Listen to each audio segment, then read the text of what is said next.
सारे महत्वपूर्ण मीटिंग्स हुई और सबसे महत्वपूर्ण बात इंडियन डायस्पोरा के साथ जो मुलाकातें उनकी हुई, उसके अलावा अगर देखें पॉलिटिकल और जो विश्व स्तर पर क्वाड्स समिट में उन्होंने हिस्सा लिया, किस तरीके से देखती हैं, क्या करेंगे? माननीय प्रधानमंत्री श्री नरेंद्र मोदी जी के कारण आज 140 करोड़ भारतीयों को ये सौभाग्य प्राप्त हुआ है कि आज भारत जो भी कहता है उसे पूरी दुनिया सुनती है। भारत की मान और प्रतिष्ठा को अंतर्राष्ट्रीय पटल पर प्रधानमंत्री जी ने जिस कदर बढ़ाया है वो हम सभी के लिए बहुत गौरव की बात है। और यूएन जनरल असेंबली के 79 सत्र के लिए प्रधानमंत्री जी यहाँ पर आए और हमेशा की तरह जो प्रधानमंत्री जी का एक खास उनका अंदाज है कि वो विदेशों में बसे हुए भारतीयों से जरूर संवाद करते हैं, तो इस बार भी यहाँ आए और बहुत जोशो खरोश के साथ भारतीयों ने प्रधानमंत्री जी का अभिनंदन किया, स्वागत किया। प्रधानमंत्री जी ने उनको एक नई ऊर्जा भी देने का काम किया अपने शब्दों से। एक प्रोग्रेसिव, अनस्टॉपेबल, स्पिरिचुअल, ह्यूमैनिटी के लिए कमिटेड और प्रॉस्पेरस भारत की उन्होंने बात की और ये भी कहा कि तीसरे कार्यकाल में भारत 3 गुना तेज गति से काम करते हुए उनकी सरकार में, उनके नेतृत्व में आगे बढ़ेगा।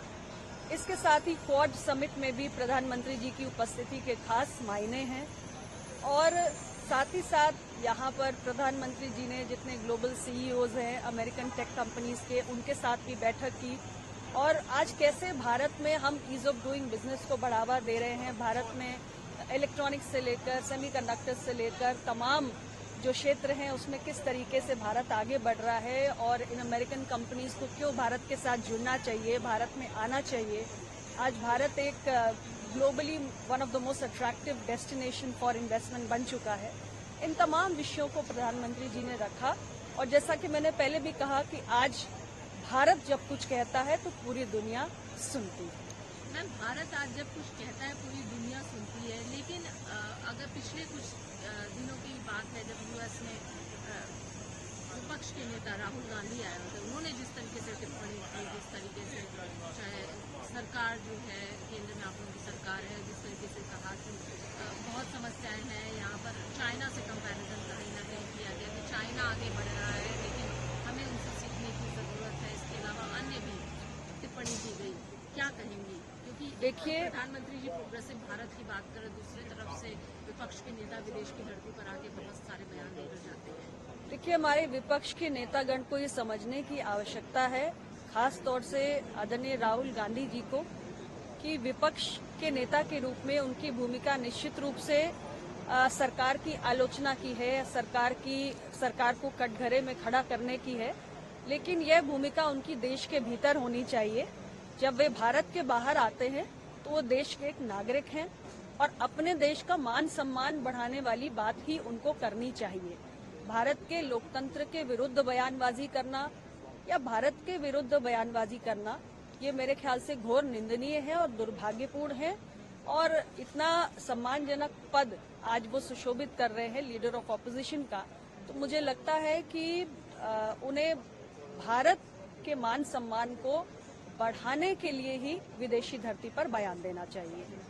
एक सवाल प्रधानमंत्री की यूएन जनरल असेंबली सेशन में प्रधानमंत्री जी ने कहा कि एक तरफ तो टेररिज्म है जो कंटिन्यूअसली उस पर बात की, टेररिज्म पर, और ये एक सीरियस थ्रेट है, ग्लोबल पीस की बात की, शांति की बात लगातार प्रधानमंत्री जी कर रहे हैं। और अगर देखा जाए तो कई राजनेता और अध्यक्ष आज यूक्रेन के जेलेंस्की से भी उन्होंने मुलाकात की और पिछले दिनों वो यूक्रेन भी गए थे, शांति की उन्होंने वार्ता की, हमेशा ही पहल करते आए हैं। कैसे देखते हैं? देखिए, रशिया और यूक्रेन के बीच में युद्ध जब से प्रारंभ हुआ है तब से प्रधानमंत्री जी ने हमेशा ही ये बात कही है कि अब युद्ध का दौर नहीं है और आज का जो दौर है उसमें हमें संवाद के जरिए, डायलॉग के जरिए, डिप्लोमेसी के जरिए ही रास्ते निकालने चाहिए, समस्याओं के समाधान ढूंढने चाहिए और रशिया और यूक्रेन अपने आपसी रिश्तों के बीच में जो दरार है उसको खत्म करें, संवाद के जरिए, डिप्लोमेसी के जरिए हल निकालें।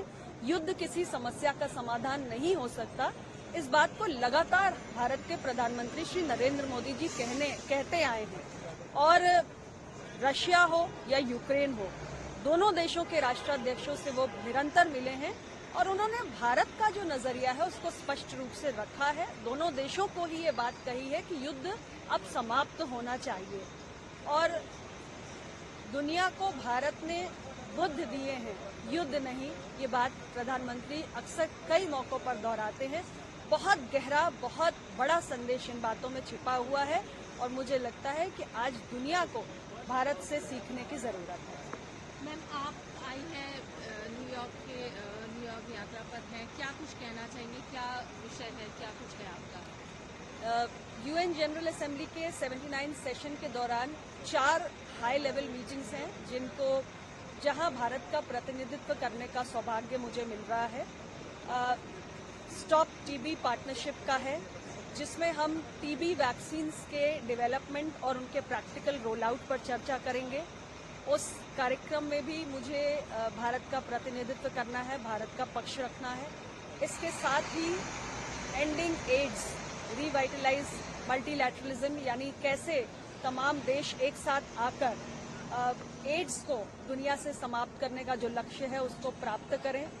इस पर भी एक सत्र है जिसमें मैं प्रतिभाग करूंगी। और इसके साथ ही एंटी माइक्रोबियल रेजिस्टेंस, जिस तरीके से आज दुनिया के अंदर एक बहुत बड़ा खतरा बना हुआ है और 2050 तक हम ये मानते हैं कि अगर हमने AMR को कंट्रोल नहीं किया, इसे कंटेन नहीं किया, तो 10 मिलियन लोग हर साल उनकी मौत हो सकती है। एंटी माइक्रोबियल रेजिस्टेंस पर भी एक विशेष सत्र है, एक हाई लेवल मीटिंग है जिसमें मैं भारत का प्रतिनिधित्व करूंगी। और चौथा, आप जानते हैं कि G20 की प्रेसिडेंसी अब ब्राजील के पास है, तो एक उन्होंने पहल की है और joint health finance task force बना हुआ है जिसमें हम सोशल डिटर्मिनेंट्स ऑफ हेल्थ के ऊपर बात करेंगे। इसके साथ ही उनका अपना एक प्रस्ताव है ब्राजील का डेट फॉर हेल्थ स्वैप को लेकर, जिस पर तमाम प्रतिनिधि देश चर्चा करेंगे। उस एक इवेंट में भी मेरी भागीदारी होगी। तो कुल मिलाकर 4 ऐसे हाई लेवल मीटिंग्स हैं जो अलग अलग 4 विषयों पर हैं। टीबी वैक्सीन और एड्स को खत्म करने के ऊपर, joint health finance task force को लेकर और एंटी माइक्रोबियल रेजिस्टेंस को लेकर, इन चारों में भारत का मुझे प्रतिनिधित्व करना है।